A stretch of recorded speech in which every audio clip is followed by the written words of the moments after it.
हाँ जी। तो वो आपके लिए ज्यादा लाभप्रद होने लगता है। ठीक है ना।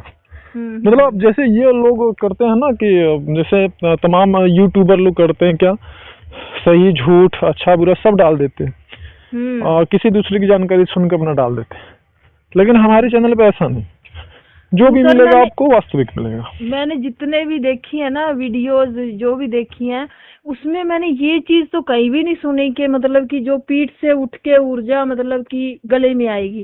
पीठ से उठ के तो ऐसे बोलते हैं भाई, मतलब कि जो गर्दन के पीछे है, जो ये पूरा भाग इसका है, तो गर्दन, मैंने सोचा रीढ़ की हड्डी में जाएगी, लेकिन ये अलग हुआ ना, तब मैंने सोचा मैं आपसे पूछती। नहीं, बिल्कुल नहीं जाएगी। जो कहते हैं वो भ्रम या भ्रमित कर रहे हैं, वो भ्रम में है। और हेलो हेलो हेलो हाँ हेलो हेलो हाँ बोल रहे हैं। हाँ जी, मैं ऐसे कह रही थी, एक और बात पूछनी थी। जैसे जब मैं ओम नमः शिवाय का जाप कर रही थी, तो मेरे नाक के अंदर से ना जैसे कोई खिंचाव हो रहा था, और मेरे को ना पहले छींकें बड़ी आती थी, जैसे ही पूजा पाठ पे बैठती थी वैसे ही छींक आने को होती थी, मैं रोक लेती थी। देखिए ऐसा है ना, हाँ जी, हमारा जो थ्रॉट चक्र होता है या कंठ चक्र होता है या विशुद्धि चक्र बोलते हैं उसको, हाँ जी, तो वहां से जो कुंडलिनी का मार्ग होता है वो 3 होता है। ठीक है। और जो कि एक होता है पश्चिम से होकर के जाता है ब्रह्मरंध्र पे, एक होता है जो नीचे से उठ के सीधे ब्रह्मरंध्र पे जाता है, और एक होता है जो कि पूर्व से होकर के ब्रह्मरंध्र पे जाता है। ठीक है, 3 मार्ग होते हैं। तो ये तीनों मार्ग में हमारा जो प्राण वायु होता है ना, हाँ जी, तो ये भी जाता है और कुंडलिनी शक्ति भी जाती है। तो फिलहाल में आपका जो प्राण वायु है, हाँ जी, चूंकि हमने ये बताया हुआ है कि हमारे बॉडी में 5 प्रकार के प्राण कार्य करते हैं, इसके बारे में विस्तृत जानकारी आपको मिल जाएगी हमारी प्लेलिस्ट में, कुंडलिनी साधना से संबंधित जो वीडियो है। तो जिसमें कि हमारा जो अपान वायु होता है, जो सबसे निचले हिस्से से हमेशा बाहर निकलता रहता है, जब हम साधना करते हैं हमारा प्राण वो शुद्ध होता है, अत्यंत शुद्धता को प्राप्त होता है।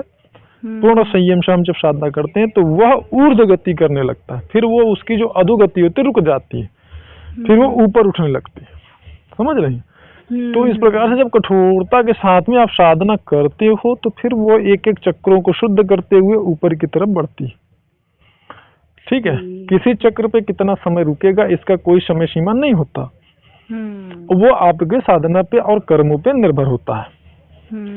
किसी का वहां पे 2 हफ्ते भी लग सकते हैं, किसी को 4 महीने भी लग सकते हैं।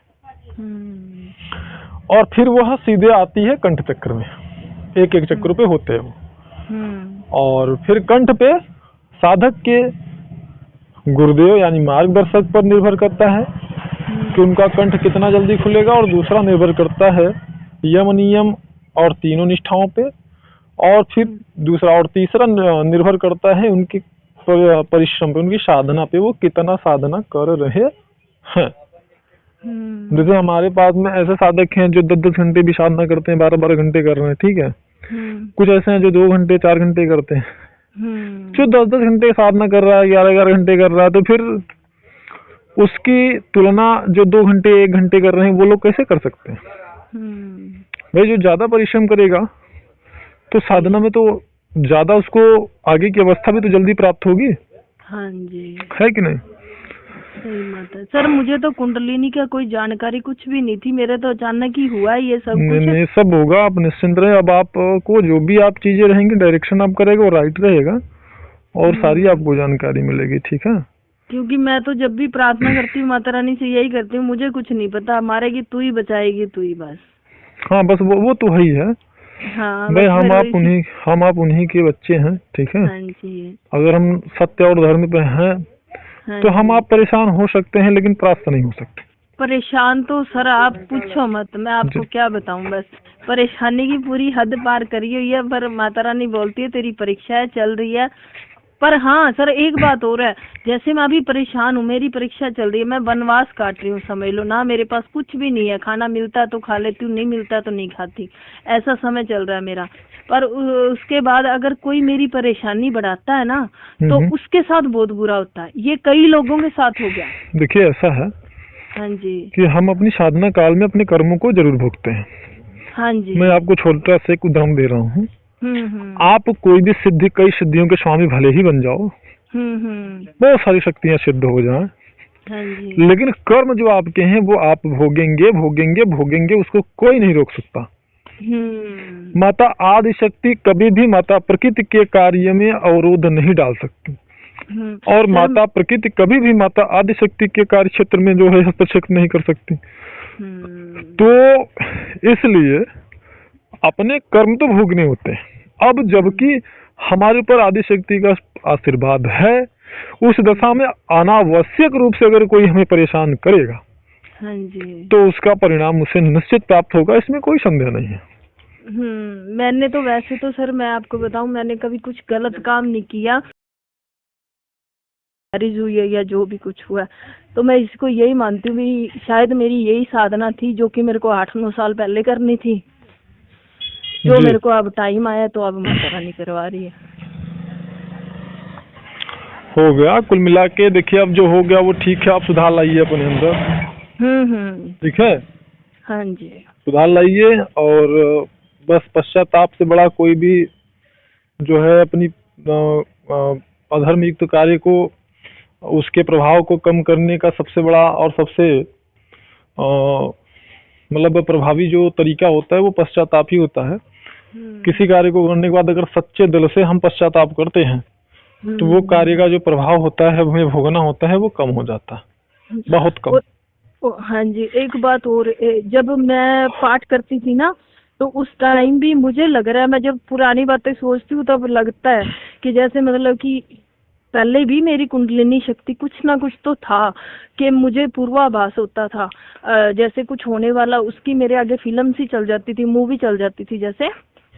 और जैसे मैं बोलती थी मेरे उस घर में भूत प्रेत थे, तो रात को 11:30 बजे कोई चुड़ैल आती थी, तो मैं 3.5 साल उस घर में रही हूँ, मुझे कुछ भी नहीं हुआ, ना बच्चों को कुछ हुआ। देखिए तो ऐसा है ना, हाँ जी, वो चुड़ैल भूत प्रेत ये जो भी था ना, आप मतलब ऐसे समझ लो कि सच्चे गुरु के पास नहीं थे। नहीं, जो ये जो घटनाएं बता रहे हो ना, कुछ है ही नहीं। इसकी वास्तविकता मैंने कुछ समय पहले भी आपको मैंने बताया था।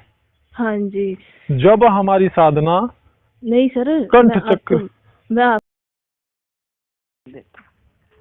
हाँ जी, हाँ, लेकिन ये ध्यान दीजिएगा अब कोई गंदगी, कोई अशुद्धता नहीं होना चाहिए।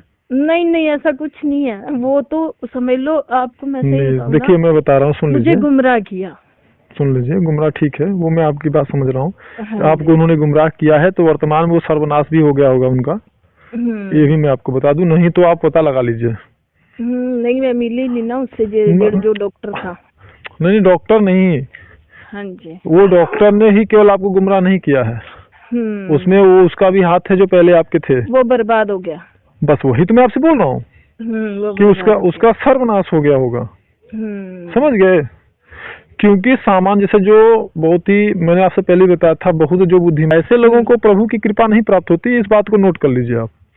जो बिल्कुल नादान होते हैं, जिनको बेवकूफ बनाना बहुत आसान होता है, बस ऐसे ही लोगों को माता आदि शक्ति की कृपा प्राप्त होती है।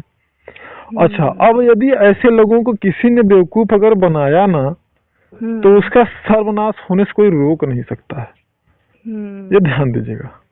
इनको बेवकूफ बनाना बहुत आसान होता है, बहुत, लेकिन अगर किसी ने बनाया तो उसका नाश निश्चित है। बात समझ गए आप? जी, ये हो रहा है, सबके साथ हो रहा है, मेरी आदत है मैं विश्वास कर लेती हूँ सब।